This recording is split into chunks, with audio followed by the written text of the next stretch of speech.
Chair Crampton, Vice Chair Ono, Here.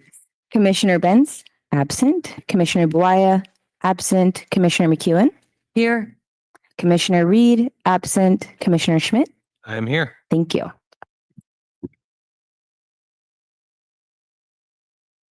Put myself back on. Nate, if you could read the public comment procedures, please. Yes, good evening, commissioners. Information on participating in this meeting and providing public comment, including remotely by Zoom or telephone, is available on this meeting's agenda, which is online at isearchmonterey.gov. Remote commenters will be muted until it is your turn to speak. A timer will be shown on the screen. If you are connected on Zoom, the timer is accurate with no delay. In the chamber, we ask attendees to please keep their phones and devices muted to prevent audio interference with tonight's meeting. Thank you for participating in your city government. Thank you so much, Nate. Presentation on the status of the Parks and Recreation Department operations for February through April of 2025. This is not a project under CEQA Article 20, Section 15378, and under General Rule Article 5, Section 15061. Karen. Thank you. Good evening, commissioners. Tonight we have a presentation of the Parks and Recreation Department operations for you from February through April 2025. And we will start with Tice.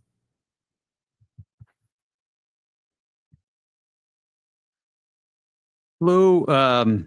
Yes, we had some busy few months. You could see we've obviously put in a lot of plants there, catching a lot of pesky animals, tear up our parks a little bit, but had some great events though in the meantime. We had a lot of volunteers with VIPs. The Kiwanis and Green Cadre did some beach cleanups with the public and different nonprofit organizations. And as you can see, we did a lot of hours doing transient camp removal. We were just doing that not just the other day as well, trying to catch up on that. So,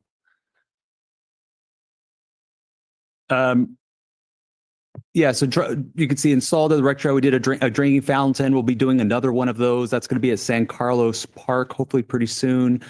Did a little bit of extra turf maintenance at Jack's Field, airifying and top dressing it there.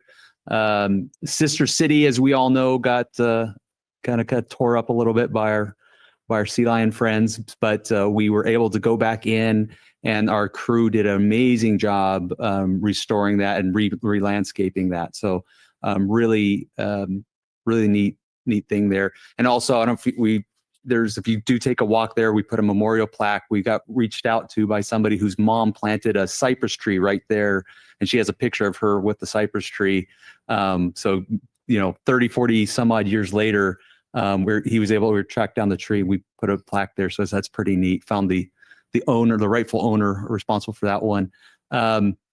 Little projects around we're in the process of re-landscaping San Carlos Beach. You'll see some progress there recently. And then obviously Lower Presidio, we did our seasonal weed eating through a lot of our different parks, like Don Dabby we did today. But the Lower Presidio, we pushed on and got that done ahead of the big birthday event, which was last week. So hopefully some of you were able to make the horticulture fair. I know Justin, I saw you there. Great event as always. Tons of people. It was another great showing by the public. The Kiwanis Key Club, the Eagle Scouts. We had a lot of great volunteers that made this happen. That just seems like we get more and more people come into it. Great reflection on our community. And also thank you to the people who donated plants. You can see Blue Moon Native Garden, drought resistant nursery, Hunter Gardens. And then also we had a lot of people who had booths there as part of the horticulture fair. So a lot of nonprofit groups got to do some public outreach, which is always great. And forestry and another tough, challenging winter. But I think we did a fairly decent job kind of responding to that as usual. We had my co-forester, Mike Tope, and Dominic, our Dominic Capito, our Greenbelt coordinator, participated in the town hall, the wildfire ready town hall meeting. That was with the public. We've done a lot of fuel reduction as hopefully people can see. Some of these areas are kind of the hard to reach areas that we're trying to focus on because it is so challenging, and that's through our CAL FIRE grant, which is a CAL FIRE grant project, which is coming to a close, but also with the CAL FIRE crew from the through the Gavilan crew through CAL FIRE. So we've got a lot of extra hours with them this winter, which we've been very fortunate. We don't usually get them as many hours as we have this year. So we've been able to do a lot of meaningful, useful work there. As you can see, the tree inspections, the tree reports there, decent amount. We also had this last April, the Green Cadre to assist us with the Arbor Day event, which was a lot of fun. It was a great group of young adults who were showed a lot of enthusiasm. So they made really quick work of 50 trees in Via Paraiso. Sid, I hope you've had a chance to see some of those, and we're going to do our best to keep them watered and also try to keep the deer away from them. Yeah, that was a lot of fun. So they did a lot of great work there. They've got experience with state parks, so we weren't teaching them.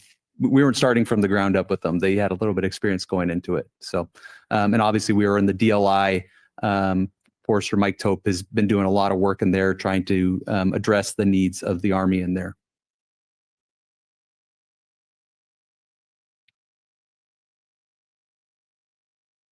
Hello, everyone. I'm going to give you an update on all of the Rec Division activities for February through April. So we held our 5th annual Bunny Hop Photo Op plus Extra Fun event, and that was this year in Council Chambers was where the bunny photos were. Out on Colton Hall Lawn was the Extra Fun with carnival games and other activities. And this gives participants an opportunity to take a family picture with a Peter Rabbit, but like not have to go pay or deal with the mall, and also have a lot of extra fun. And it's kind of a much low-key event. We don't have kids getting trampled with an egg hunt. So this came out of COVID and has continued, and it's just become more and more popular. And then like we added Santa. So I think we're done for photo ops, but it's a super popular event. It's one of my favorite. It also allows us to partner with other groups like My Museum, Wheelie Mobile, and different things like that to kind of make sure it's a nice event for the public. And then we've already got our next scheduled for Saturday the 28th, which is always the Saturday before the weekend of Easter. So. And then we're in the middle of, well, not in the middle, we're almost ready for summer. We're not ready, but we're trying to be. And so we have High Five Summer 25, kind of our internal theme. We're definitely offering more camp programs than fiscal year 19. We've decided that we've asked our staff, what are the 5 elements of a quality recreation program? And that's amazing staff, organized, safe, inclusive, and fun. And then we're working on continuing to market and expand our marketing for 25 and recruitment and enrollment. We're actually winding down our recruitment. We're at the point now where we're doing new hire paperwork, but we are at least at 8 different high schools, tabling. We're at the CSUMB, the MPC, Hartnell career fairs. We put everything out to the schools, CSU and state. And so we try and reach as many people as we can for summer jobs. And then they go through a competitive recruitment process where they actually have a panel interview. They have the same questions. We're making sure we're rating everyone. So there's never any doubt that we're taking our best candidates. And then they go through a reference check. They're live scanned. All of those things happen before we even get to new hire paperwork and then training. One other thing that we're doing is we're reviewing pay rates for summer, and we're always trying to stay as within the market as we can, because we know minimum wage here in California is $16.50, but you can pretty much go anywhere and at least make 18 or 18.50 an hour, if not more. So we need to remain competitive to be able to provide good jobs and still retain some qualified staff.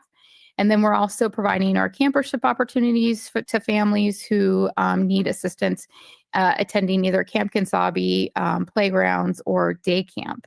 And then one thing about our marketing, and the colors are a little bit off, but everything we're doing is in line with our style guide and our marketing. So everything is consistent. We're trying to do as best as we can to make sure that the message everyone receives across all different brands and social media is consistent. So youth field sports is continuing to do very well. We offered track and field, and this is a program that we are able to do at MPC. So we're utilized MPC track, and we're at MPC from March through, we just wound that up about a week ago. And then we're also still coordinating efforts for Monterey High School's baseball softball team. Things are getting close to the playoffs now. And then the Pony Leagues, and their season wraps up this weekend. And then what's next? We hosted Youth Fitness Day. We'll talk about that more because it's a May event. And then we're planning for our summer camps, which include beach volleyball, track and field, basketball, flag football, and soccer amongst them. And then we've got our adult field sports programs, which we continue to offer, again, those all year round. So our spring league is now men's, women's, and co-rec. So we had 315 participants and 21 teams. Spring is a little bit of a smaller season just because we're also trying to balance field use with Pony and Monterey High. So it's a little bit of a smaller season in terms of teams.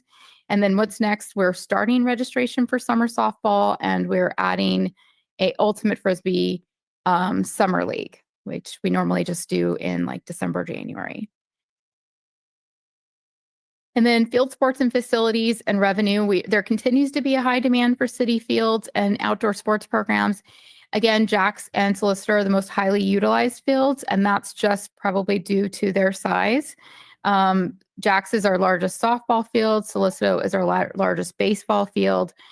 Due to the permanent mound in Solicitor, it can't be used for competitive softball.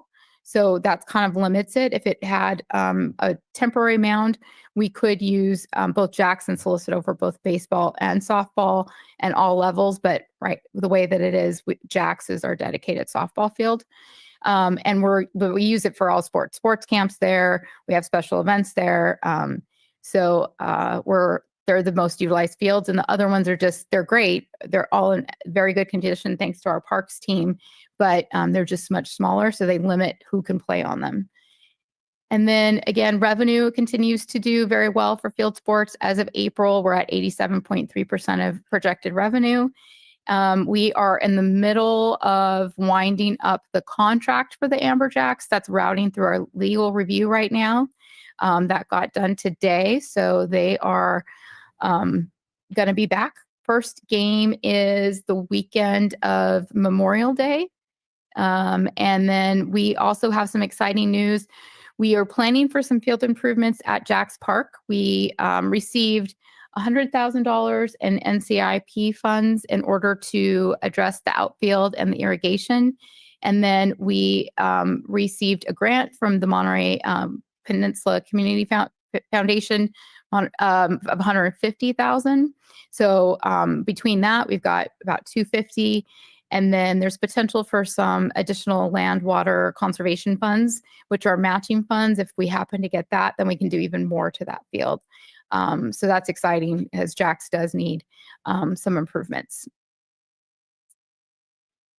And then El Estero Park Center is going very strong. Chris Russo, our rec coordinator there, is constantly working to add new programs. He's just emailed me this week and says he's going to have someone who's going to teach a sourdough baking class. And so I know that's very popular with our locals around here. So our programs are really hopping. What we like to see is when I go in there, gymnastics is happening, and then piano is happening, and a dance class is happening. So we're utilizing as many of those rooms as we can. The other day I was there and they were using part of the preschool room for the kids' cooking class. And the place smelled like pizza because the kids made homemade pizza. So enrollment is going great. Gymnastics is full. It's 4 days a week. It's got several waitlisted sessions. Like I said, he's adding new programming. Summer camps are expanding. New this year is yoga and mindfulness. We've got an Imagine Dance camp. Many of these camps are full with wait lists, which is nice. They're smaller camps, but they are full camps with wait lists. So, and that is our Kids in the Kitchen instructor, who is actually Cordon Bleu trained. So we were very lucky to have her. Her children are in our gymnastics program. So that's how we made that connection. Yeah. And then we have Hilltop Park Center, which is doing very well as well. Very busy. Ceramics is now 4 nights a week. It's full. It has a wait list. They're going to be adding programs in the early afternoon. There's studio time in between. So you can work on your projects and spend more time in the ceramic studio. So that's really gone really well. Our Pilates for bone health, ballet, and theater classes are also doing well. Spring break had 37 participants. We revamped the community room, which is the room next to the staff office. It was something that had been closed post-COVID, but it's a space that people can just come in, hang out, read books, play with toys. Parents use it as a place to just kind of wait for their children to be done with a class. So it's just open to the public, and it's open during programming hours. So it's not like we're there just because of the community room. We're just trying to make sure we've got as much happening in the building at one time. And then we're already starting the fall preschool enrollment process. Again, summer planning. We are looking for a new guitar instructor. And then exciting overall center improvements have begun. We did receive some funding again from NCIP for Hilltop Park Center improvements. That was a big push last year. And so we've done a seismic assessment. We are looking into the roof repairs and the termite repairs. So what we want to make sure we do is address everything structurally before we make it all look very pretty. So that's the plan. And then Schulte is going very well. Also, we have a wide variety of activities for all ages and interests. We offer events like a Wednesday social for adults who are from Hope Services or Gateway. So our programs kind of run the gamut of either art or fitness. We still have our Meals on Wheels, which is actually growing post-COVID. So we've got more seniors getting Meals on Wheels from us. We also continue to offer the produce pickup on Mondays, and that is full with a wait list in partnership with the Food Bank for Monterey County. So what's next? We've got lots of Alliance on Aging, Monterey County, and Aspire Health workshops, more events, and Play Monterey trips. And then one thing that was also great was that we were able to assist the Alliance on Aging with their senior tax return program.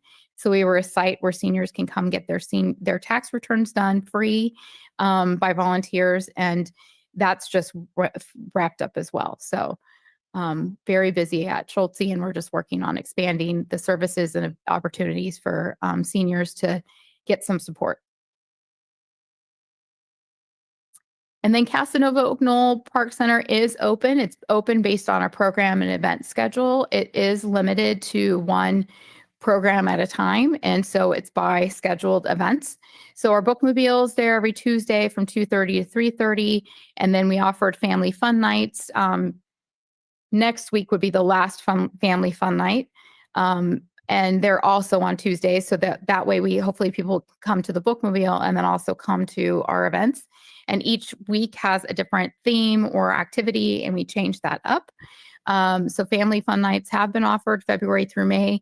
Attendance has been limited. It kind of comes and goes, but we're definitely offering what people had expressed as an interest in our surveys. And then what's next is we do have a summer fun playground program there, which is Monday through Friday in the months of June and July. Enrollment it's about half full. Our other playground sites are full with wait lists. Casanova is about half full. I don't know if that's, I think some of that has to do with just the neighborhood has changed. people getting off the bus. There's probably like 20 kids total getting off the bus in front of Casanova. Whereas on the other side of Fremont, it's a busload of like 80 kids. So it's just very different, but we're still continuing to offer the summer phone playground program there as well. And it's a very affordable program because you can register for 7 or 8 weeks for one flat fee for the whole summer. Yeah. Oh, I think you might have a question, maybe. No, okay. We can get to it. Sure. And again, what's next? Telling our story in marketing. Again, another example of our marketing. It's very clearly City of Monterey, but it's also Monterey Recreation. And it's just put together with kind of all of the branding and everything so that, wherever people see it, they know that is, us. Again, busy preparing for summer 2025 and all that entails with all of our camps.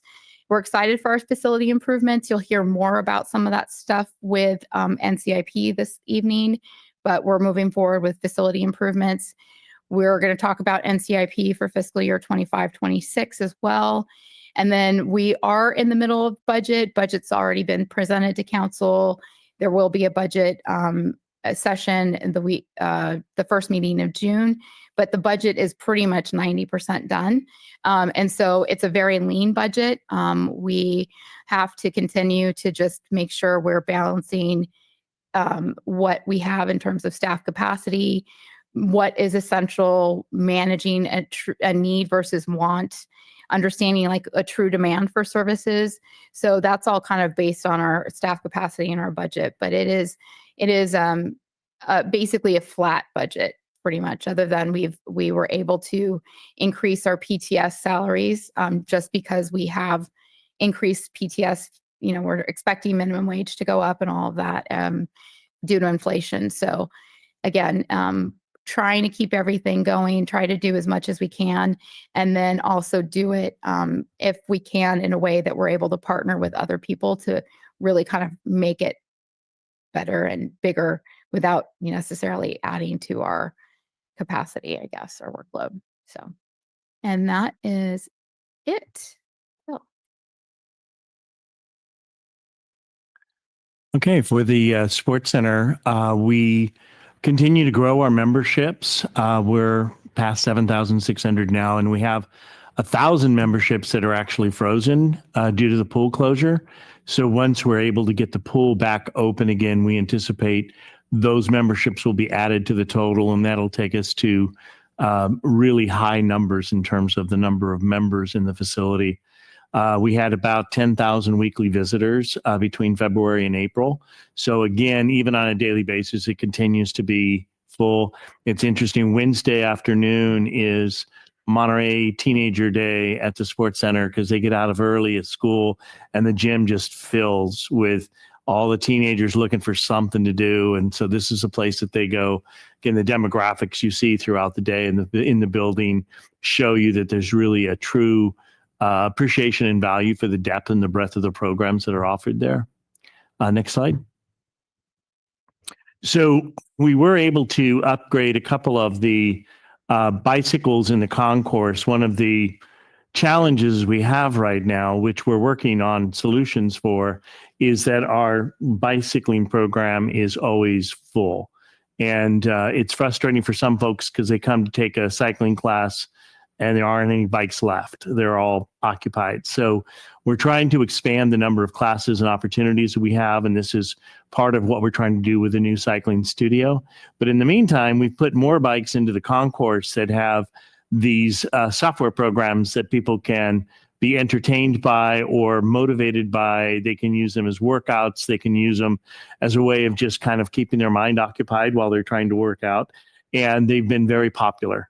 It's called intelligent cycling, but it's using programs. If they have a Peloton subscription, if they have a Netflix subscription, a CNN or Spotify and other apps, they can actually watch their shows or do their programs or go to their fitness app on the actual bike in the Sports Center. So that's been very popular, and it's very welcome for the folks that don't find a bike in the very busy, full spinning classes.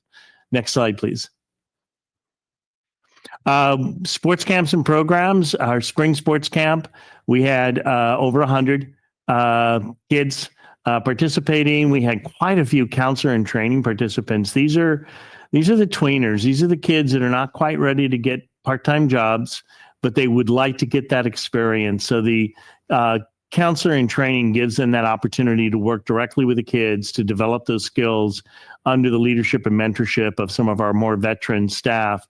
And then they typically lead to them getting hired as staff. So it's been a very successful program, very popular, and it gives us more observation, more eyes, more support for the kids that are enrolled in the program. So it's a win-win in many ways.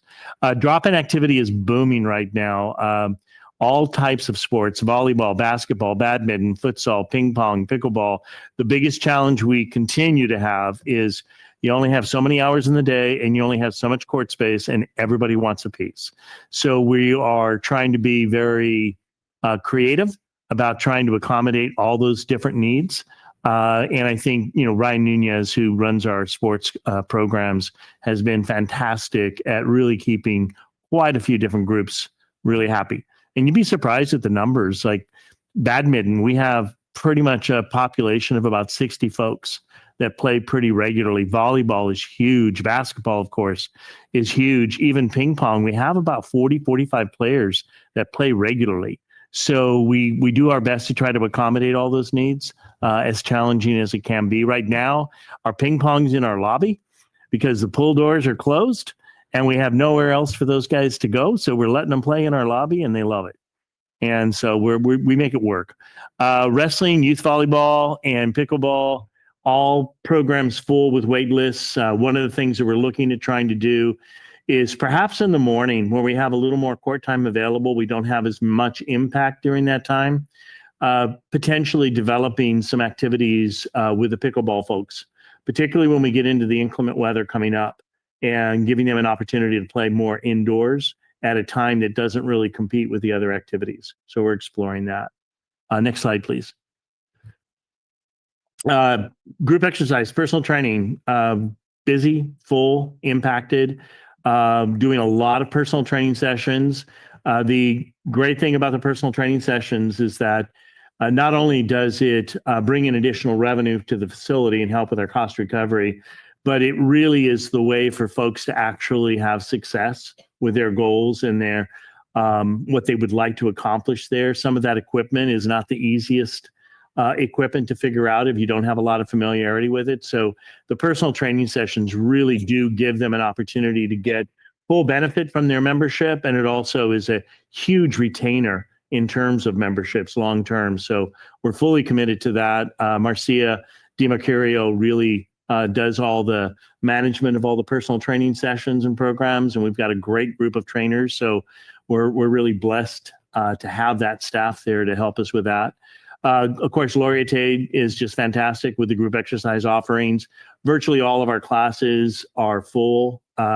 We have like 60 folks that show up in the afternoon for bone builders, where they're sitting in chairs doing strengthening activities, upper body, lower body, 60. And those are, I mean, it's really amazing when you walk in and you see that many people coming in, taking advantage of that type of an activity, which for a lot of those folks in that age area, that's a lifesaver for them. So it's really encouraging just to see the full spectrum of classes that we have and the level of participation.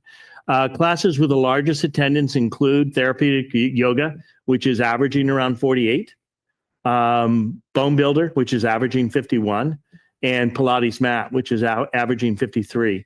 So activities that help with flexibility, strength, balance, are all of the vital skill sets that particularly our seniors need to be able to stay functional and independent.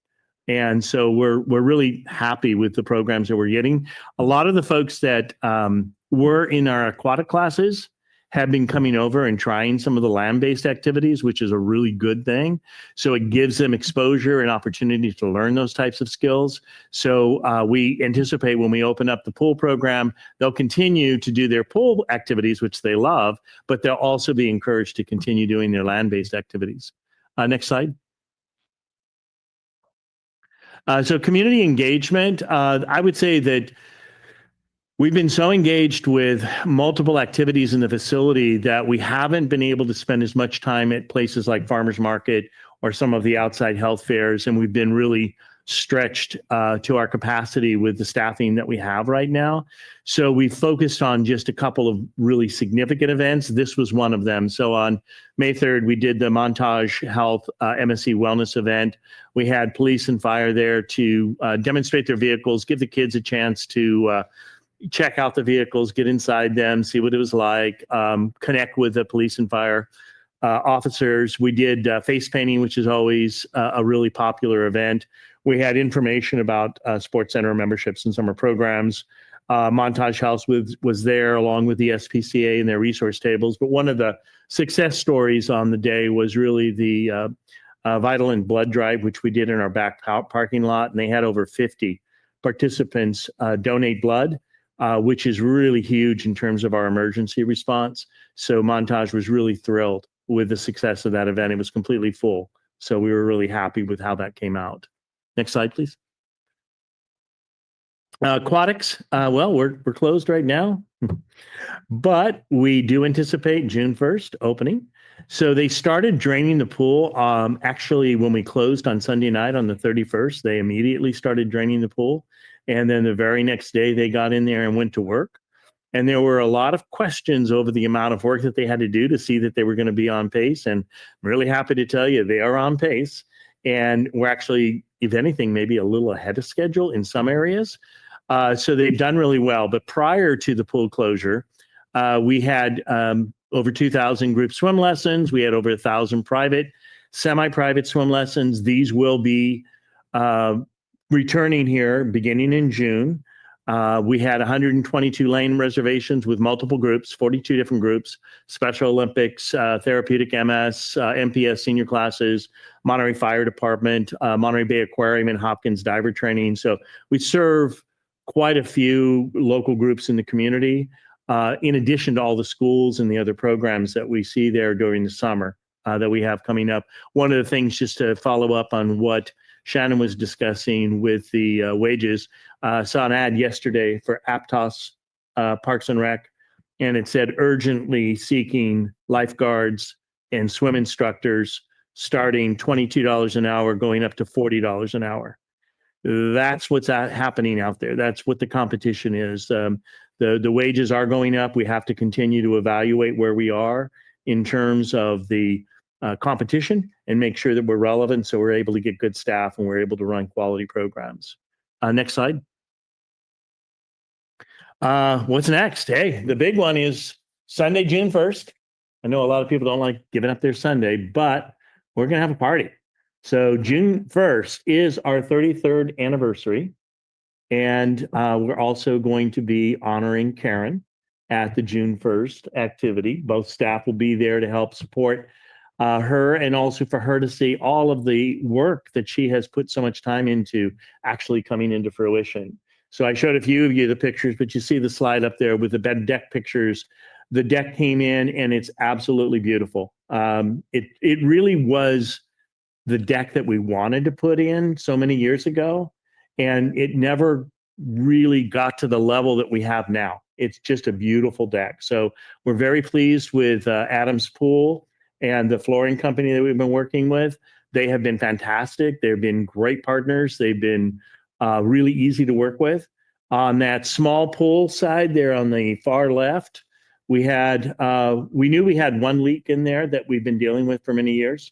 And we knew that it was creating some real challenges for us in terms of you've got 92-degree heated water that's treated and treated with chemicals, and it's leaking somewhere.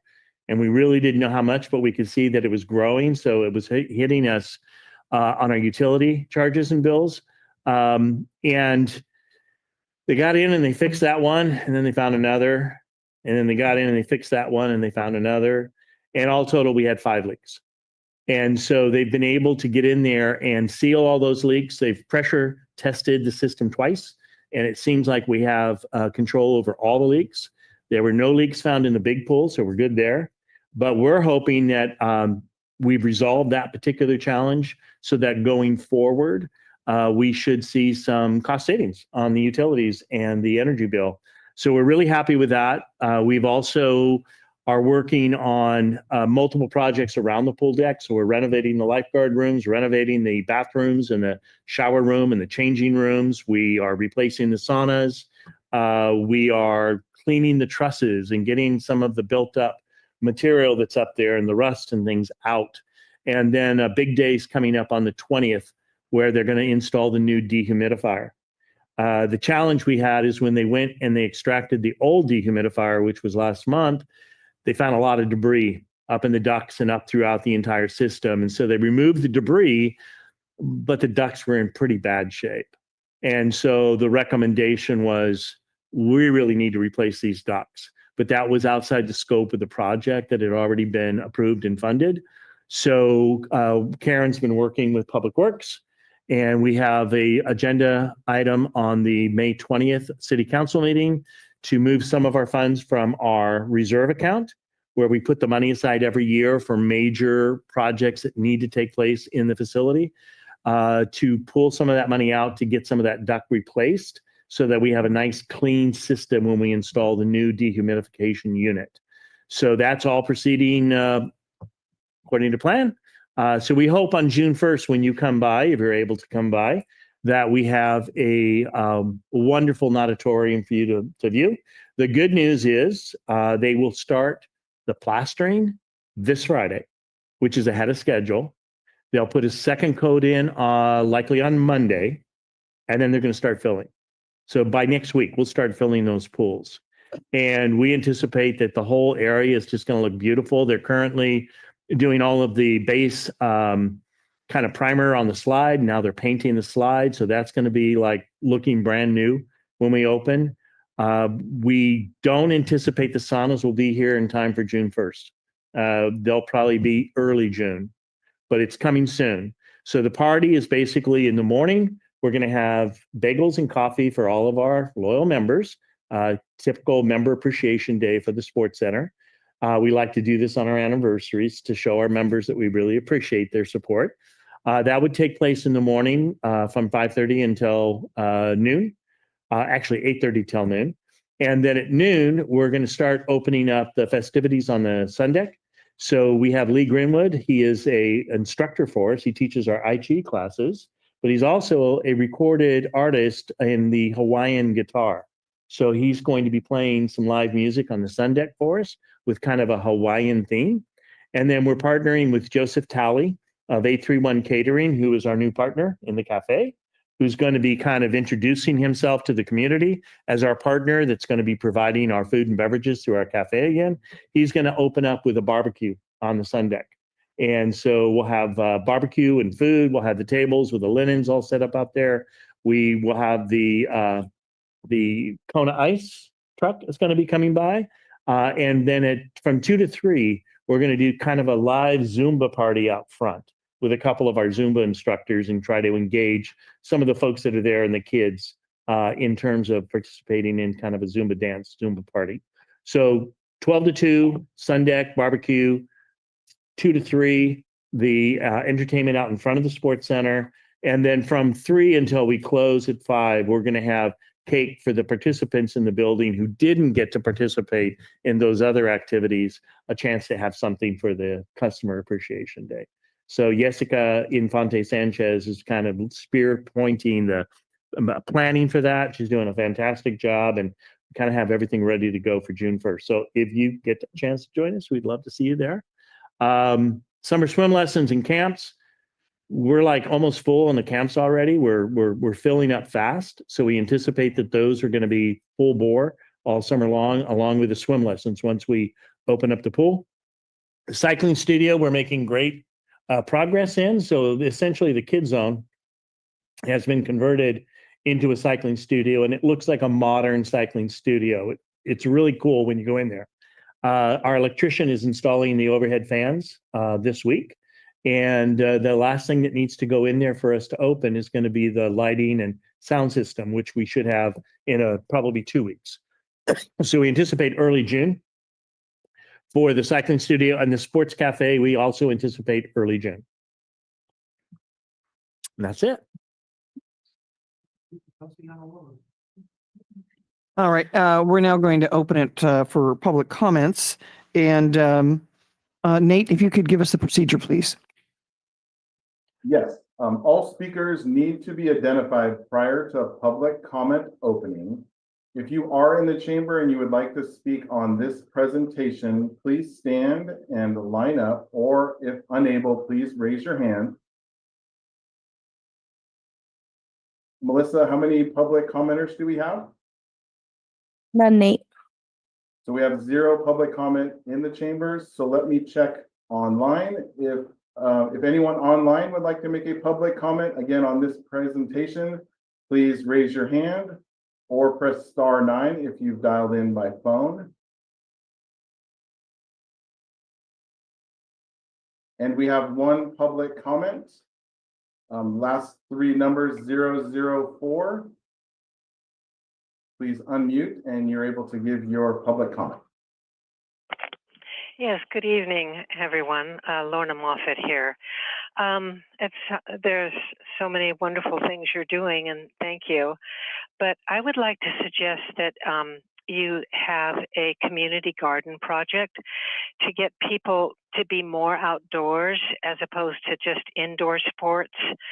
I think people want a community garden project, and it teaches the young how to grow things. And also permacultural classes are very, very important because the rhetoric of the invasive species has been invented by Monsanto to publicize their herbicides, and I will talk about that at a later date. And then I have a horseback riding horse care program under Village Project. It's free, and it teaches children how to care for horses, and if they want to advance into riding, they can. And it's great for getting, young boys and young girls out into nature and learning about these wonderful animals. And it's an incredible, wonderful sport. And we have done wonders with children that have been troubled, and had bad situations at home where they have just blossomed under this program. So you can contact the Village Project, and I'd like to know who I would contact to talk further about this. So please finish your public comment. We won't respond at this moment, but finish up and then we'll give you next steps. Okay, so yeah, that is pretty much it. I just realized when I was listening, there's a lot of indoor projects happening, badminton and, baseball, basketball, etc. But they're indoors. We want to get people outdoors. And I think that's very, very important. So that's the end of my comment. Thank you. Thank you for your public comment. That is all our public comment on this item. Thank you, Nate. If there are no more public comments, then public comments are now closed. So we're going to move on to the approval of minutes from the last meeting. Are there any questions or comments on the minutes from the last meeting? No? Okay. Would someone please make a motion to approve those minutes? From Wednesday, February 12th. All right. All those in favor? Opposed? Motion passes.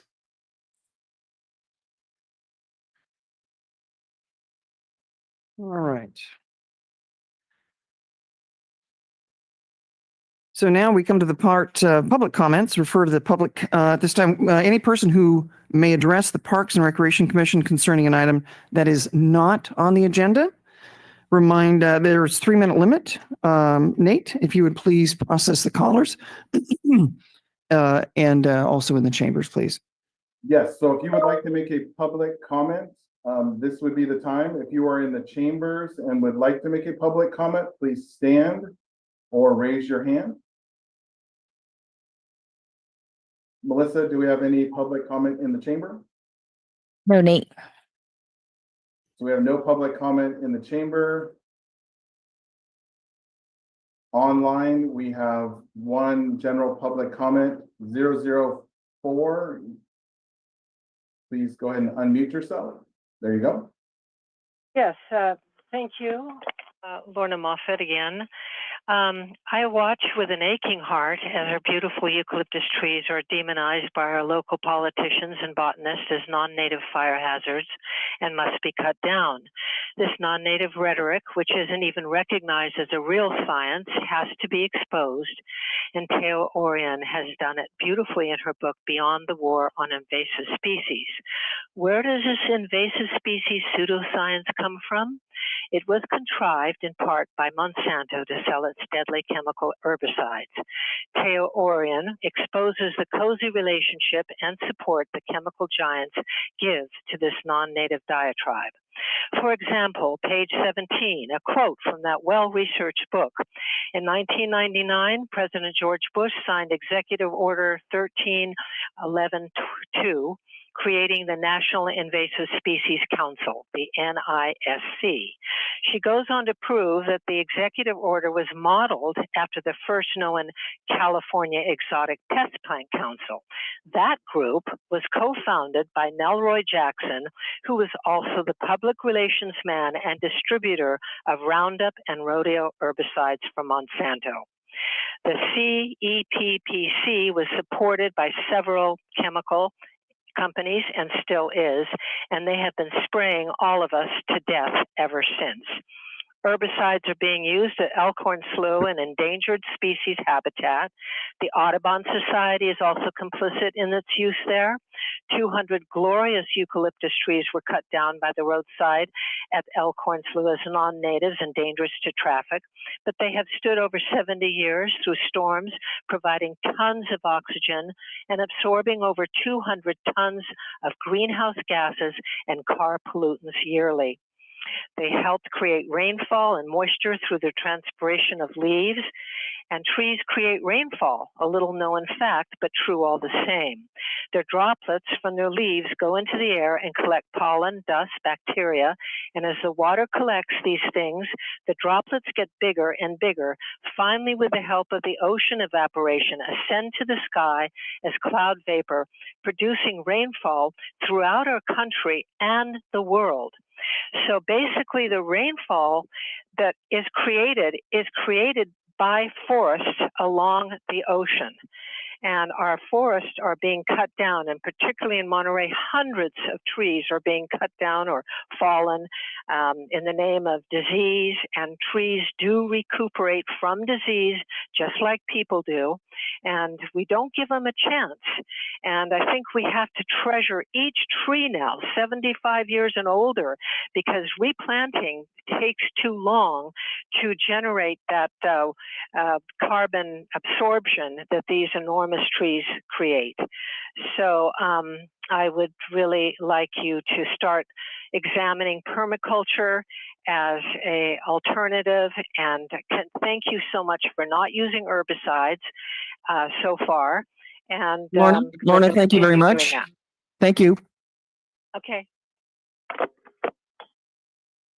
Nate, any others online?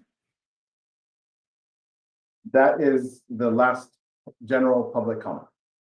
Thank you. So that will close the public comments.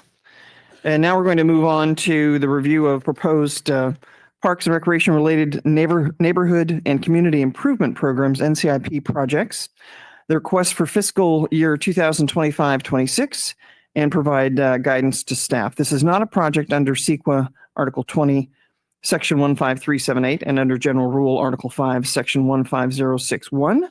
Shannon, please. Hand it over to Reggie. No, just kidding. I guess I felt it.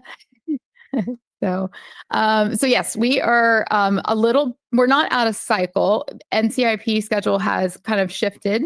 So here we are. We kind of briefly before the first of the year talked about the next round of NCIP. And at the time we presented just maybe one project that we wanted the commission to focus on.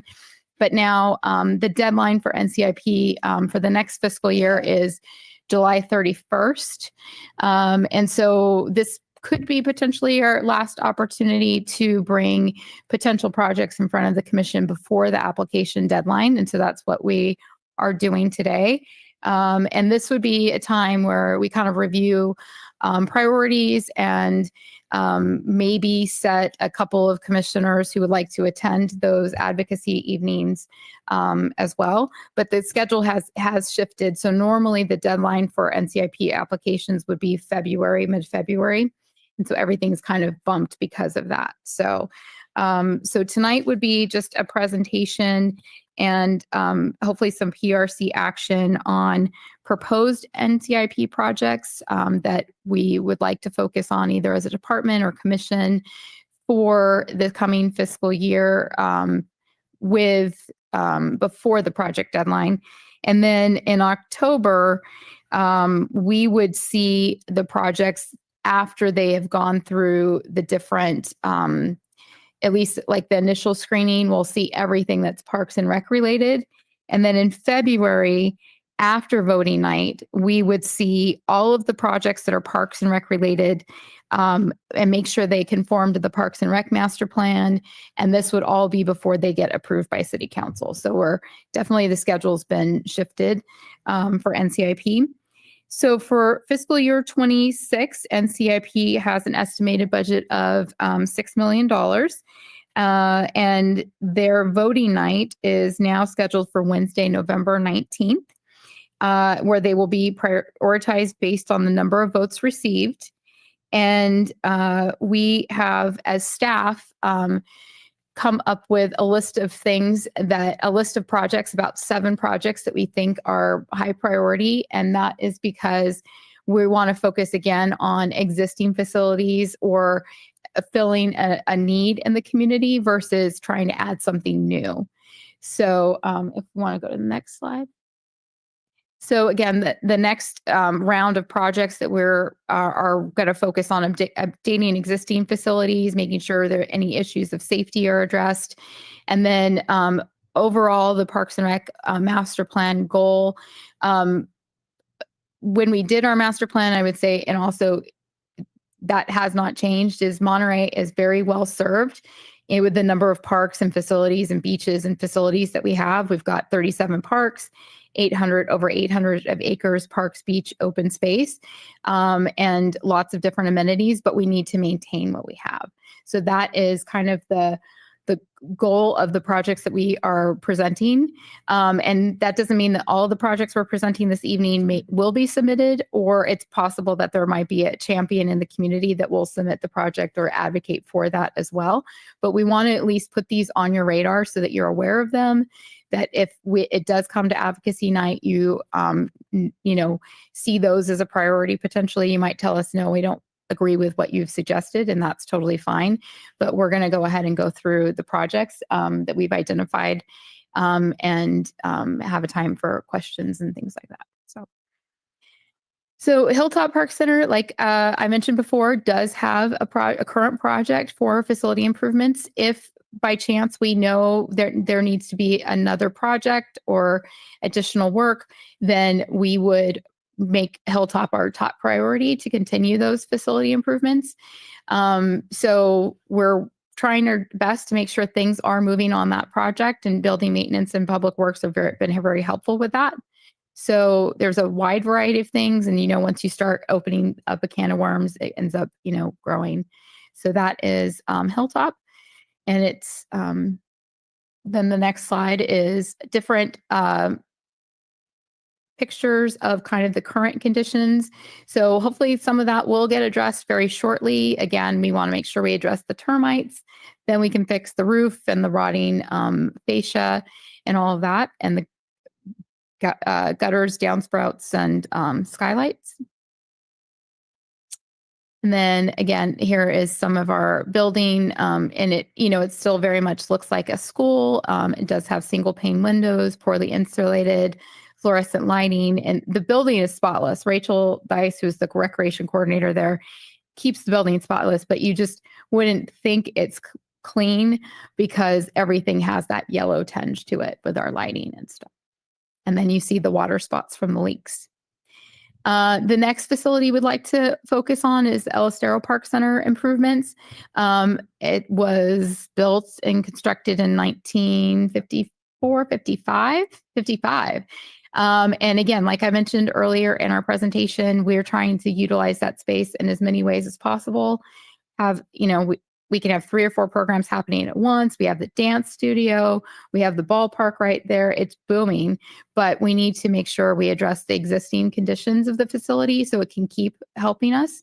And it's just so centrally located that it really has become like the central hub for the recreation division post-COVID, because I don't know why we didn't do it sooner. People just know. We're like, we're at El Estero. We're right next to Dennis Menace Playground. Everyone knows this building and how to find us.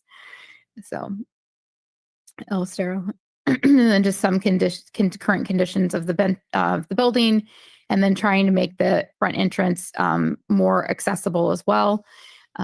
So those are all. And our kitchen, which does have we do use it for a cooking class. So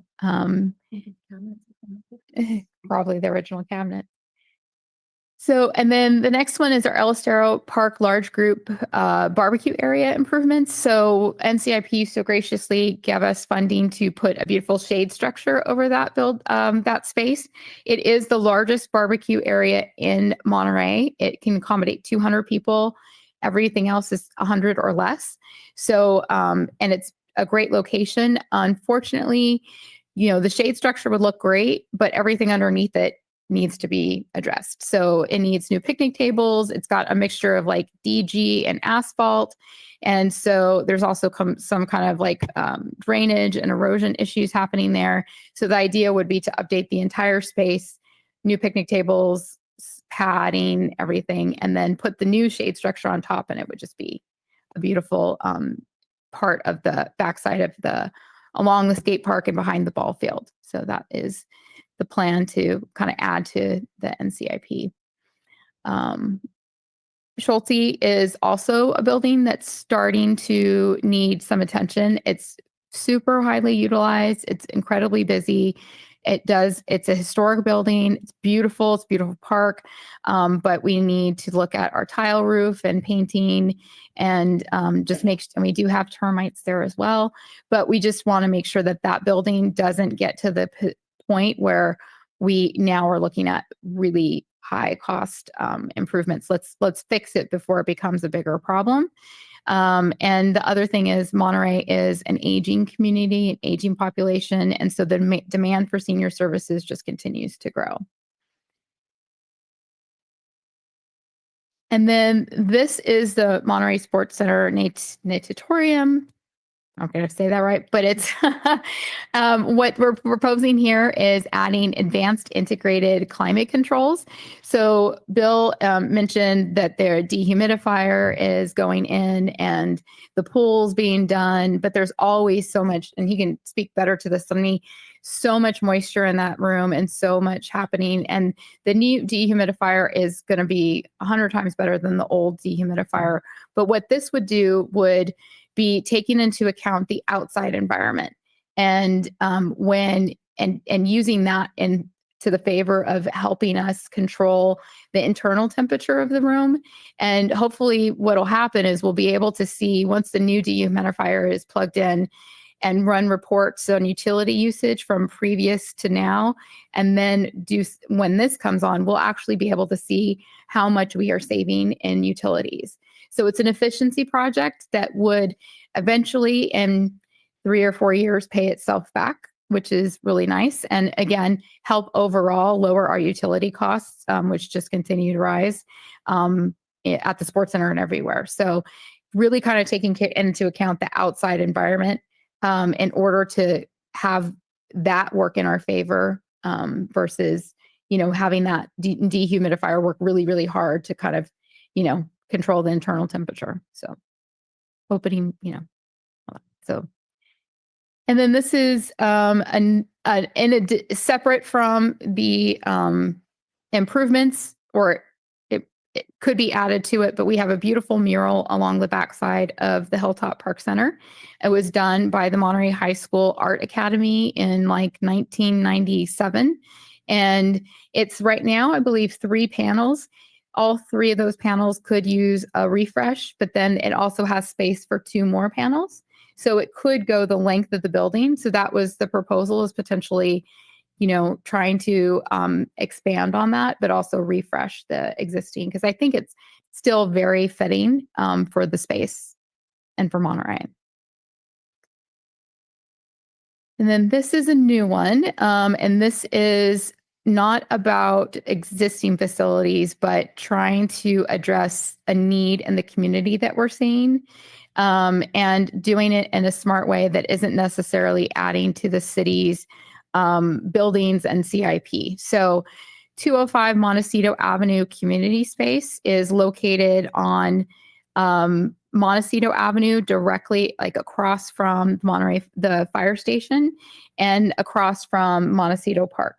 It is half vacant at this time. It is a little over 3,000 square feet. It's been used as a chiropractic office and different things like that.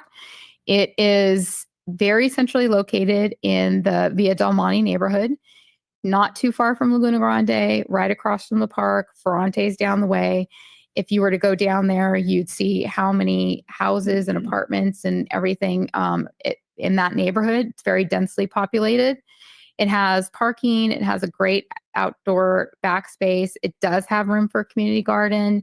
And so the idea would be the city could potentially look at this as a community space and partner with something like the Boys and Girls Club to offer an after-school program. It would be available to us to offer programs as well. But what we have seen when we've done our needs analysis is the kids that are getting off the bus. Again, there's about 80 kids at least who get off that bus every day directly in front of that building. And then anytime we have an event in that park, we are easily 250, 300, 400 children and families that are just able to walk.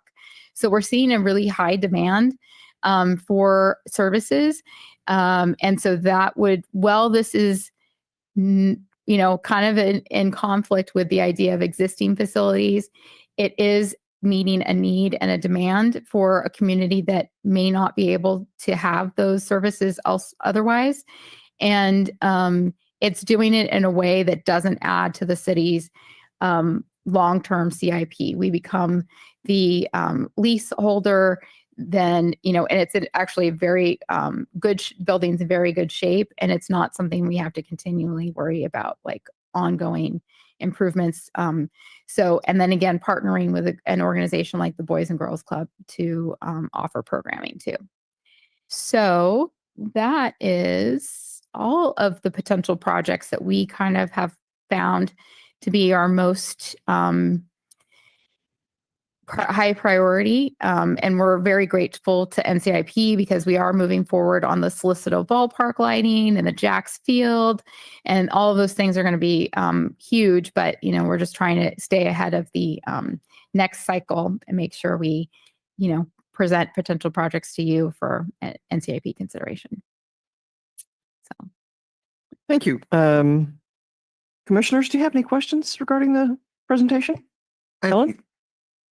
I have a question on that last one. You said leaseholder, so this is not to buy the property, it's just to rent it.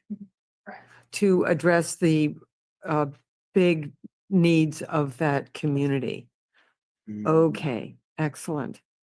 So we would be the leasee, I guess, and then we would partner with like an MOU or something with like Boys and Girls Club, but it'd still be available for city programs.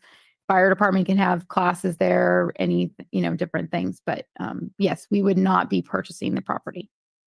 Okay, that means that then we're also not responsible for its upkeep, just basic maintenance. We would have some tenant improvements for sure before we went in to make it, meet our needs. But yes, we would not be responsible for all The roof. ongoing. Yeah. Oh, Yeah. Good. Thank you. Yeah. Justin? Yeah, that was kind of my question too. But also, is there concern over an impact on Casanova, or is Casanova's attendance already so low? Well, Casanova's attendance is low, but what we're finding is we are not seeing this neighborhood going to Casanova programs. There's certain barriers to that or reasons for that. There's a lot of working families and then children might get off the bus there, but they'll go home. They're not going to go to another location. They're going to be, either with an older sibling or someone at home versus. So if there's a place where parents feel comfortable that their kids, they know where their kids are and they're close by, I think that would probably be better for. Yeah, that makes sense. And then have to cross Fremont, which is scary. Yeah. Okay. Yeah, and then I didn't get to comment earlier on the presentation, but I do really like the community nights, the Tuesday nights at Casanova. But you're right, there are not a lot of people there, but it was a nice offering, and the landscape improvements look really, really nice. And then one question on the Schultze Park, you could even see it in the picture. I guess for Tice, is there plans to address the sad oak tree in the southeast corner? Yeah, I know. Wah wah. We're trying. Mike right now is doing everything he can. We've tried trimming, stimulating some growth out of it. It's still alive. It's he's tried doing some fertilizing it too. So, but yeah, we're trying everything we can before we have to make that call. But unfortunately, it does not look good, as you said. So, yeah. Thank you. Like there's a big. Oh, yeah. Christian? Thank you. Great presentations all the way around. The 1 through 7, is that like in order of what? And is there like a fiscal number or a price tag that we have figured out for each one of these? No, Ballpark? that would be part of the of once the project's submitted, then NCIP would kind of pull together a different budget. We just ballparking a few things. So when we went out for like informal bids for El Estero, we were under $1 million. But then you start adding things and tariffs and all that. That's changed. I've been told the advanced climate controls are kind of around 150 for that. The barbecue area would probably be another 100K and a little bit more than that. But then it would be a really nice, huge improvement to that area. Trying to think of what else there was. Yeah, I didn't mean to call you out on the spot. No, it's because okay. I'd like to offer my name as one to attend these NCIP meetings and put the word out there that we want to promote this stuff. And maybe not here, but maybe I'll be coming to you in the next week or two to try to get more information on specific projects. And I'm curious, have any of these projects ever been submitted before? El Estero might have. Okay. Or, no, maybe not. Was El Estero submitted before? Yes, I'm sorry. How did I forget? Yes, El Estero was submitted before. Yeah. But otherwise, no. Schultze was what was proposed for Schultze before was to address the backside corner of the park, and we've kind of just it's still a dream, but it's not as priority as the building itself. So And the tables that it is separate from the shade structure. The shade structure is funded, or is the it? shade structure is Okay. funded. But we just want to work smarter and make it it's kind of putting a hat on a rat's nest. So yeah. And I heard talk of having a outside garden area possibly associated with 205 Montecito. Is that because of tonight's or because of other it's people actually have shown interest in that as well? Great. Yeah, there's actually the potential for a community garden space that we've already identified at Montecito Park, one way or another. Okay. But then this area has a really large, I don't know if we call it setback from the curb, that is just perfect to put another community garden space with raised beds. Nice. And not close to the deer population. I don't know how many deer are down there at Via Del Monte, but yeah, we'd fence it. I just wanted to clarify that we do have a current community garden now. So I can contact Lorna later and let her know who to contact for that. Thank you for being that. It's actually right back here, next to these other buildings. Awesome. So once they had started investigating the affordable housing that we might build there, that's when we started looking for another home for the community garden. So there's one that exists now, and then we've already been working for a couple of years to find another location, and we think we've narrowed it down to the Montecito neighborhood. Perfect. I have a question. Sorry. Yeah, sorry, I had a bit of a list. Another? I do have another. Tice, you mentioned the seals down near Fisherman's Shoreline Park, I'm guessing, off the Sister City. So yeah, City. between Shoreline and Yeah. Fisherman's Are Wharf. we noticing like an increase over the last few years or any change in, or it's just is what it is as far as quantity and getting onto, yeah. Yeah, it's been interesting to see the last few years where they've gone to, right? Because they were over for closer to Fisherman's Wharf for a couple years straight. We had to do fencing there. We're kind of had a routine down of what to do, and then all of a sudden they shifted over to San Carlos Beach, and that was actually okay. You know, we didn't have to put anything around there. And then coming to Sister City. So I don't know about I can't speak to the numbers, but this has been interesting to follow them around and especially scaling the hillside, right? And to get to Sister City, that's really impressive. I don't expect like a biological amount of, I'm just curious of the cost we've incurred, higher cost or more damage, I would assume. Each year it gets getting worse and worse. Yeah. Yeah. I mean, San Carlos wasn't too bad when they were because they were just on the beach, right? So that wasn't too much work for us. But yeah, Sister City, quite a bit. Have we had to close the bike paths down yet or no? That hasn't. No, we did have to put the fences there. We were able to keep the trail open. Cool. Yeah. Okay. Yep. I'm done. I have a question on the barbecue area. How often do you have a large group using that facility? Several, I mean, at least it's becoming more popular. We expect it to be more widely used if it's a nicer space. But it's becoming more popular. So I'd say it's rented 4 or 5 times a month, usually on the weekends. But then it's utilized sometimes for memorials because of its location to the cemetery. And then we do have 2 groups there, Fishes and Loaves and Lighthouse Ministries, that use that space as well for to help distribute. But they're not charged to use the facility, right? Okay. All right. Awesome. That was my question on that. I do have kind of a NCIP question. I understand that at the meeting the other night that the question about the large amount of funds that are still sitting in the NCIP coffers, and it looks very attractive to doing other projects that have absolutely nothing to do with neighborhoods, but more city projects that need to be done.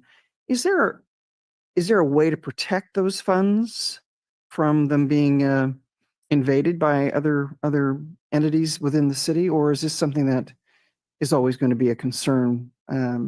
Because we have things that have been approved, like the Valparaiso Park basketball court, and nothing's happened, and those funds just sit there. That one is it ready for an RFP? We've been making progress. Actually, I've seen the design for Valparaiso because they're trying to piggyback that one with the Veterans Park.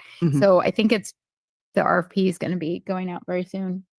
So I know, Reggie, if you want to talk about, I mean, it's community, it's neighborhood and community. Right. And these other entities, are wharf and things like that, which is not necessarily. No. Yes. No. Yeah, I mean, that was brought up at the Planning Commission just this week. So that's my concern. No. Yeah. Yeah. Yeah. That's not a good thing to be brought up.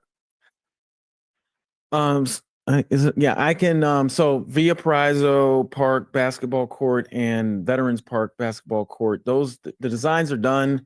We just finished the specifications.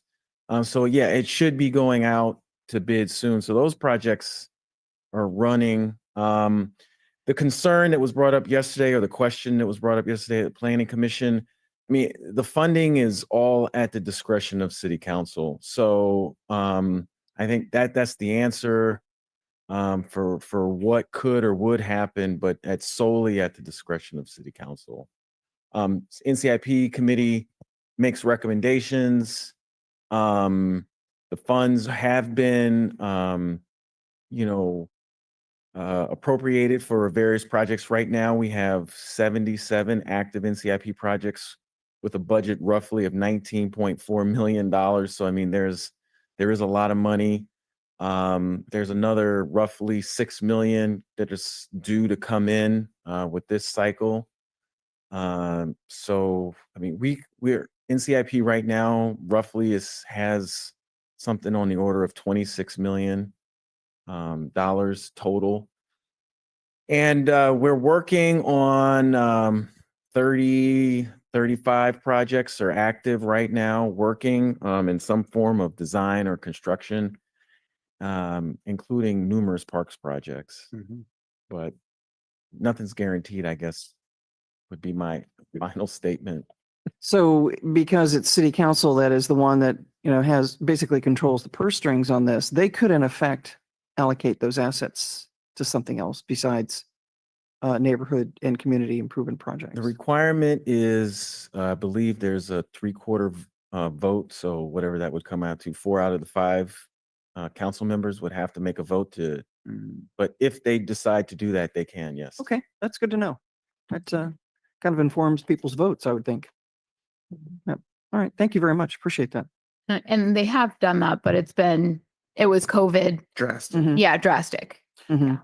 I don't know if this is a dumb question, but does that money roll over like that stays with the NCIP? It doesn't go into the general fund or evaporate at the end of the year? Yeah. And it's also not like once the project's funded, it's funded until the project is completed. It's not like we have a time with like when we get money in our general fund, it's like you have that fiscal year money and you better use that then or open a PO and like roll Yeah, it. so it's totally The separate. project is funded. Totally separate from the operating budget. Yeah.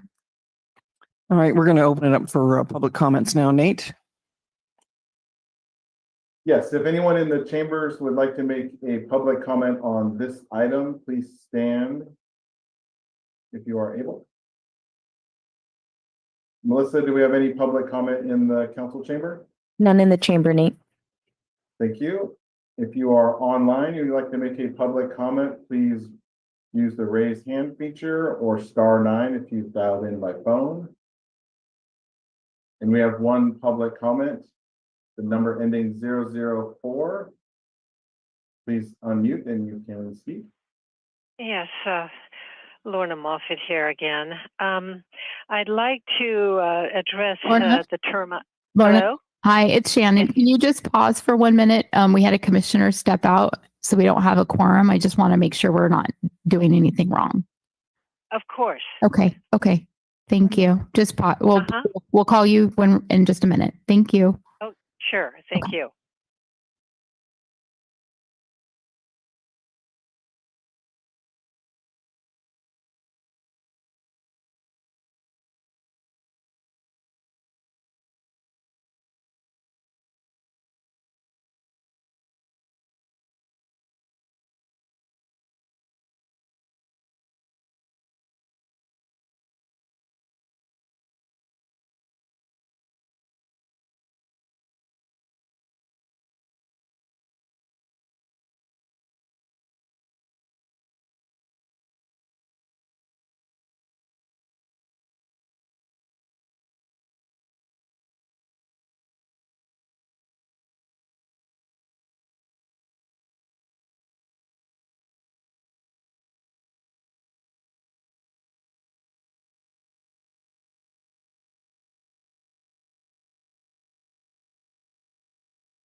If you could get Lorna back on the phone, please. Yes, Lorna, go Yes, ahead with the public comment. Yes, concerning the termites, I'd like the council to consider alternatives. Like, for instance, there's a honey ant in Arizona that could be incorporated to kill termites. They eat termites. And I am very concerned about the spraying of termites and ants. Ants are so very important to our ecology, and they're being sprayed, and it's not acceptable in my opinion. And also, as far as cutting down that oak tree, I would like to suggest that dying trees take a long time to die, just like us elders, and it doesn't mean that we have to be cut down or our life shortened. Fences around the tree and signs saying this tree is in the process of dropping limbs and danger, therefore you must stay away, and a fence around it would let that tree absorb tons of oxygen, CO2, and still deliver rainfall droplets in its transpiration and oxygen, and harbor very harmful car pollutants, which are now giving us Alzheimer's and dementia. So I think, and they harbor about 10 pounds per year, a large tree does. So I'd like to see more of that happening. I think that's very, very important. They also keep our area cool, and we need that. Thank you for listening. Thank you for your public comments. Any other comments, Nate? We have no other public comment. Okay, we're going to close public comments on that, and we will return the commission to the commission for any questions. Can we just comment real briefly? Tice, you didn't suggest cutting down the oak tree, correct? That wasn't stated. No, I'm always saying we've been trying a lot of different things lately. It has put on a little bit of new growth, but we've been wanting see more out of it, because we have tried different things with fertilizing and pruning, but we're going to have to make the call at some point whether we can keep it or not. Right.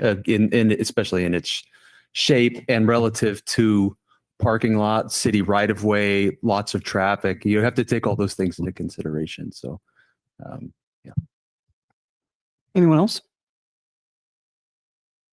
This presentation? Okay, all right. So now we're going to ask if the commission can make a motion based on these recommendations from staff to support these NCIP projects.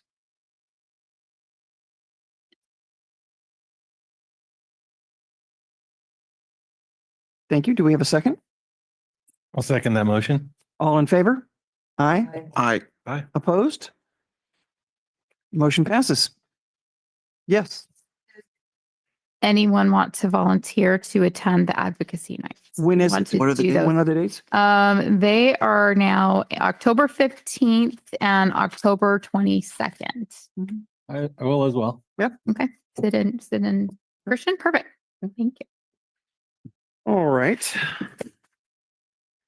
So now we come to the point of staff comments for the end of the meeting. Karen?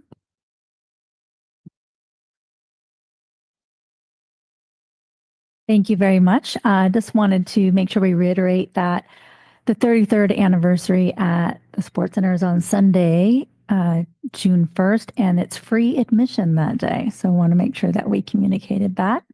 The other exciting news is that the old Capitol site will be addressed by City Council on May 20th. So that's coming right up. Very exciting. That's one of those things that we were hoping to wrap up during my tenure here.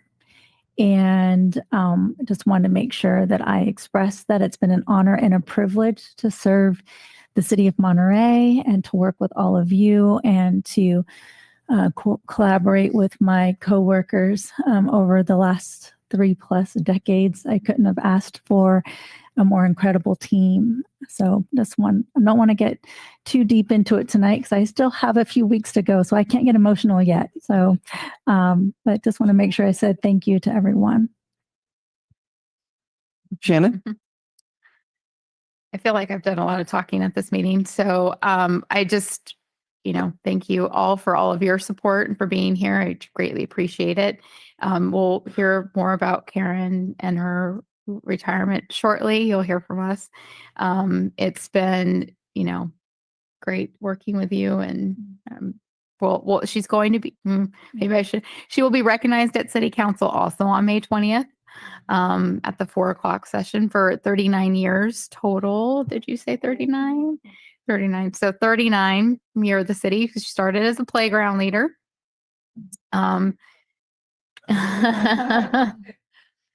Yep.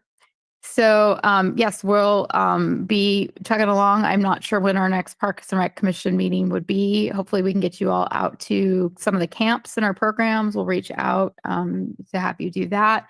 More information coming for sure. It's all hands on deck right now. I mean, we're continuing to offer all of our normal programming, and then we add a whole other layer when the summer comes.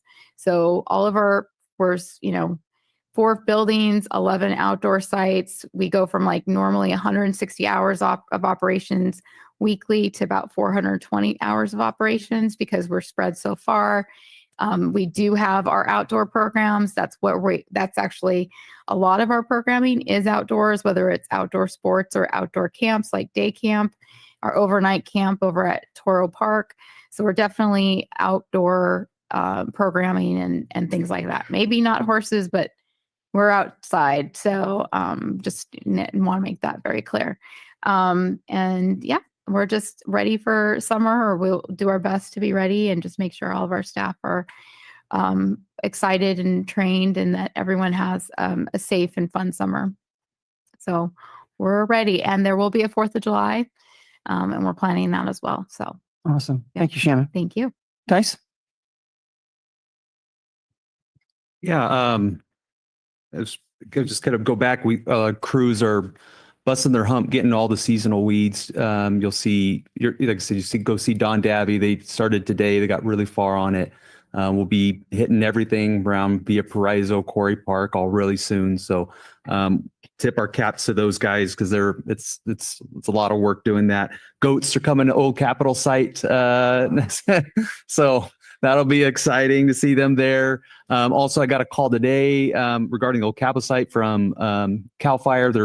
The gates are built. They're going to be installing those hopefully next week. So these are brand new gates that are going to be leading to the fire roads that they're going to be maintaining. So finally starting to see some of these things fall into place, which was really glad to get that call.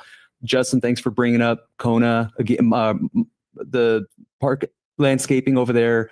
Michael, our parks worker, did a great job kind of revamping the front there. It looks really beautiful. At Archer Park too, not too far away from you, Jose has done a really nice job bringing some color and some life to the landscaping there. So really good work by our guys there. And then also want to thank Steve Garcia, our park supervisor. Since the position I've moved into, he has just done a great job doing a lot of heavy lifting the last few months. Got one of the people who doesn't get a lot of credit. It's been here a long time. He's done a lot of things.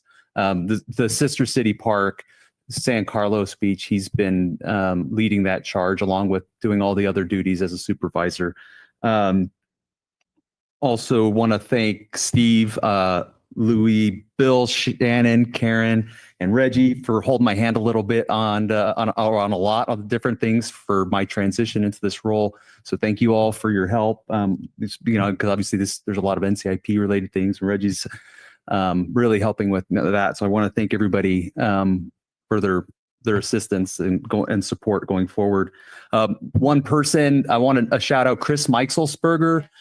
He retired quietly just a few weeks ago. He doesn't get his name called out until we start doing camp and Camp Keem Sabi. You don't realize how much this guy had his hands on, and it's just one of those unsung heroes that unfortunately not everybody gets to know. But putting the camp together, the pool, the decking, tiles in the sidewalk, putting up signs. I mean, he was our Mr. Fix-It, right?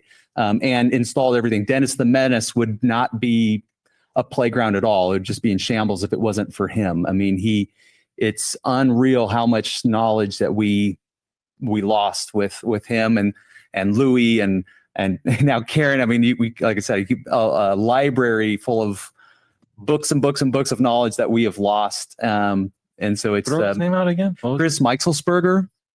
Also, yeah. And if you go into Dennis the Menace, there's the way signs, of going to different parts in the world. There's one from Germany that was close to him. And actually there was a little article written by the town because they're trying to figure out what was the connection with this small town in Germany to Monterey. And it was him because he was stationed there a long time ago when he was in the military. So, I mean, just like I said, we're really going to miss him. So, and obviously thank you, Karen. Really appreciate your support. You're being such a great advocate for us in parks, for the work that we've done, for our staff. We really, there's not a whole lot we could say, but thank you so much. Means a lot to so many of us. So thank you. It's been a privilege to work for you. Bill? So ditto that, Karen. We truly appreciate everything you've done. I hope you all have a chance to come by the Sports Center on Sunday the 1st for our 33rd anniversary party. We'll be saying goodbye to Karen at that party.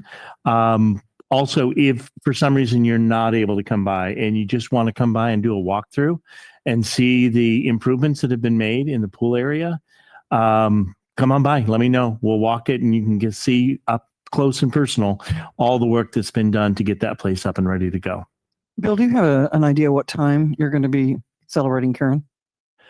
We're hoping to do it at 3. 3. Okay. Yeah. Thank you. Commissioners, Ellen. And I just feel like this is sort of a moment that we're sharing and appreciating all that has been done and kind of wondering about the future. And thank you, Karen, from the bottom of my sports loving, nature loving heart. You have given so much to this community, as I told you, even during our most difficult times. And you're going to be a hard act to follow, my dear. But we'll try and support whoever comes in next. And I want to give you a big hug on June 1st. And thank you. And thanks to everyone that you share the table with there. Justin? Yeah, just kind of echoing everyone else's, thank you, Karen. We don't want to make it all about you. I know you don't want to be the center of attention, but just think. A little bit. I know. What park did you start at? Was it Larson? Oh, yeah. And thank you for your, timeless service and really guiding hand as the director of such a important department in the city. And thank you again so much. Christian? Yeah, absolutely, Karen. I mean, I still feel like a rookie commissioner. I feel like totally newbie, but you have always been so welcoming and calm and collect and informative, and of 39 years of service looks and feels like this. I'm looking forward to the next chapter. Maybe it won't be in this context, but you got another 60 years coming to help the community and be engaged with it. So I'm looking forward to continuing to see you around and be part of that chapter with you. But congratulations. I'm going to use a line from a movie that I love. Ditto, I'm sure. But this has been an extraordinary time period for Monterey and the entire world, and how you have with it takes a village with your cohorts having guided this program through such a difficult time. That's, I think, pretty consistent message from me to you. And I know that we're all a lot better off because of having all of you in charge of our Parks and Recreation Department. So thank you so much. And I believe next meeting so far on the schedule is June 11th, 2025 at 5:30 here. And if there's nothing else, I'm going to adjourn the meeting. Thank you.